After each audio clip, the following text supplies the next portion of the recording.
وكفى وسلام على عباده الذين اصطفى أما بعد فأعوذ بالله من الشيطان الرجيم بسم الله الرحمن الرحيم وتعاونوا على البر والتقوى ولا تعاونوا على الإثم والعدوان দেখা যাচ্ছে না। সাদাকাল্লাহুল আলিয়্যুল আযীম। সবাই দুরূদ শরীফ পড়ি। আল্লাহুম্মা সাল্লি আলা সাইয়্যিদিনা ওয়া হাবিবিনা ওয়া মাওলানা মুহাম্মদ সাল্লাল্লাহু আলাইহি ওয়া আলা আলিহি ওয়া আসহাবিহি ওয়া বারাকাতুহু। আজকে সবার সম্মানিত সভাপতি, মঞ্চে আত্মীয় সম্মানিত সেই সুদীর্ঘ সামনে যারা উপস্থিত রয়েছেন, যারা শুনছেন, ইসলাম দেশ প্রেমী আমার ভাইরা, রাজনীতি করার মূল লক্ষ্য উদ্দেশ্য হল ইসলাম দেশ মানবতার কল্যাণের জন্য। আমরা রাজনীতি করি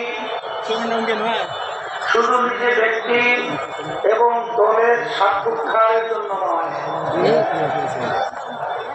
আমরা রাজনীতি করার মূল উদ্দেশ্য হল আল্লাহর হুকুম পালন করা। 53 বছর স্বাধীনতার পরে আজকে আল্লাহ রাব্বুল আলামিন আমাদেরকে যে সুযোগ দিয়েছেন, এই সুযোগ যদি আমরা কাজে লাগাতে না পারি, ভবিষ্যৎ প্রজন্ম সন্তানগুলো যখন ইতিহাস লেখবে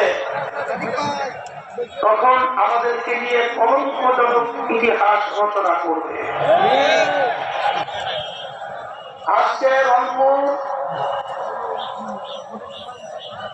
এখনো সেই আমাদের চোখের সামনে আবু সাইদের দুই হাত প্রসারিত করে বৈষম্য দূর করার জন্য, জালেমদের হাত থেকে দেশকে রক্ষার জন্য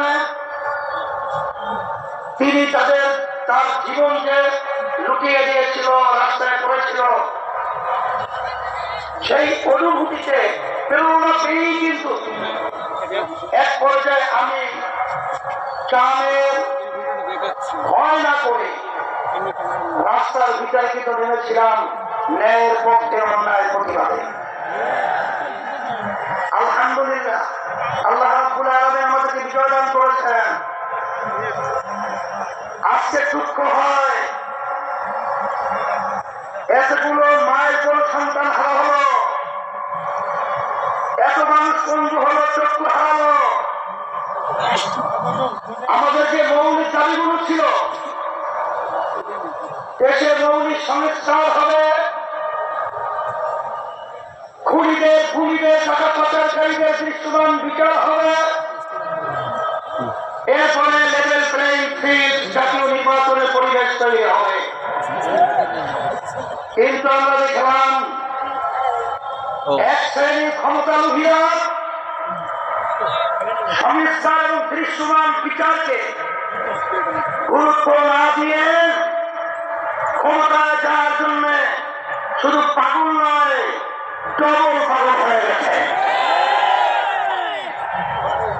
আমি সকলকে বলতে চাই, আজকে হাজার হাজার হাফেজ আলেম ছাত্র, ছোট মায়ের কোনের সন্তান এবং ছাত্র জনতার জীবন দিয়েছিল শুধুমাত্র কি একজনকে নামিয়ে আরেকজনকে ক্ষমতায় পাঠাবার জন্য?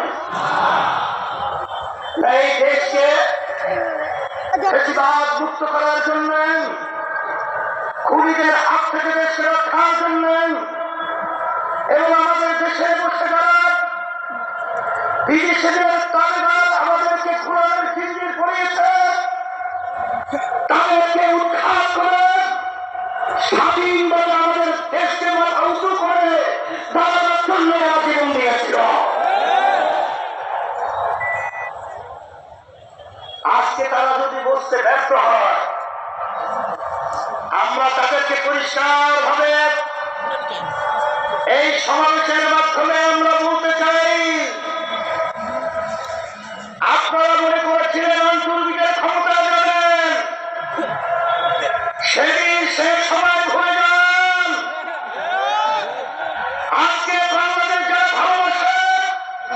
যারা ইসলামকে ভালোবাসেন, যারা ধর্মটার কল্যাণ রক্ষার জন্য চেষ্টা করেন, তারা কিন্তু আজকে রাজপথে চলে এসেছে। আজকে ক্ষমতা প্রেমীদেরকে বলবো যে আপনারা বারবার ক্ষমতা নিয়েছিলেন, আমাদেরকে কি উপহার দিয়েছেন? নতুন ভাবে পুরো বউ, নতুন শাড়িতে আমাদেরকে ধোঁকা দিতে পারবেন না।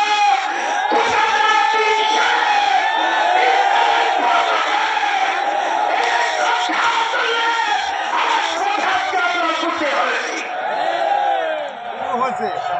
সেজন্য আমি বলবো, রংপুর আমি প্রতি বছরই আসি। আমি দেখেছি রংপুরের মানুষ তারা কিন্তু অত্যন্ত সরল মনা। রংপুরের মানুষ ন্যায়ের পক্ষে, অন্যায়ের বিরুদ্ধে। আজকে রংপুর থেকে আওয়াজ তুলতে হবে।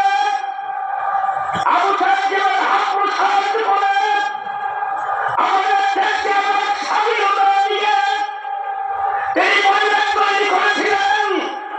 এই রংপুর থেকে এই জামাতের এবং ক্ষমতা নিয়েছে এবং যারা বিদেশে বিদেশে প্রচার করে এবং যারা বিদেশের দাবি দাবি আমাদের বাস্তবায়ন করতে চায়, ওদেরকে না বলে বাংলার জমি থেকে উদ্ধার করতে হবে। সাথে সাথে আমি সকল উদাত্ত আহ্বান জানাবো, আমরা সারা দেশে সফর করার পরে পরিষ্কার আপনাদের সামনে মেসেজ দিচ্ছি,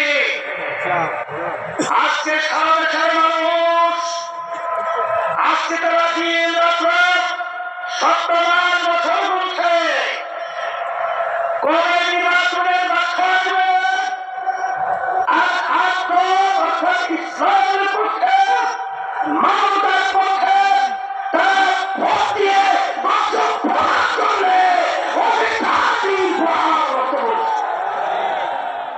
সেই হিসাবে আমি আপনাদেরকে পরিষ্কার ভাবে বলছি, এদেশ আমার, এদেশে জন্মগ্রহণ করেছে আমি, এদেশকে নিজে করতে চাই, এদেশের টাকাটা বিদেশে প্রচার করতে চাই, যারা কোন সন্তান হাত করতে চাই। আপনাদেরকে বারবার বলছি, আগের মতো গুন্ডাগির মাধ্যমে এবং টাকার মাধ্যমে আজকে জনতাকে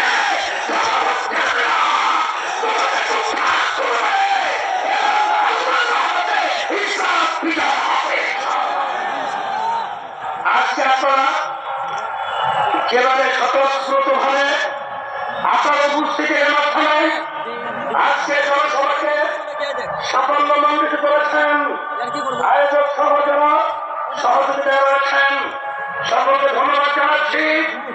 এবং সব সময় একটা কথা মনে রাখতে হবে, আমরা যারা দলীয় নেতৃত্ব রয়েছি আপনাদের জনগণের খাদেম হিসাবে যেন আমরা কাজ করতে পারি, আমাদের আমাদেরকে তৌফিক দান করে।